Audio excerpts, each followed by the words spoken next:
So we're going to start with a very lube AC foam cleaner that it can collect all the dust. But step one, shake it fast, shake it baby, shake it. Okay, then on the inside it actually has a straw. So we take out the straw and you straighten it out because it will go through the vent. To avoid it being all curled up, just straighten it out.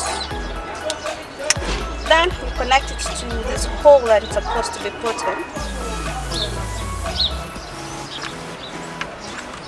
Push it all the way.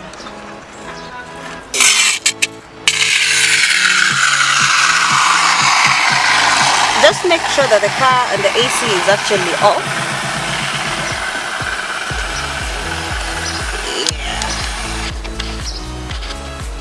That's a fast vent.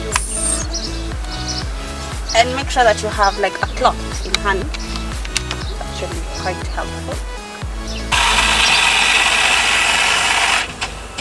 You see?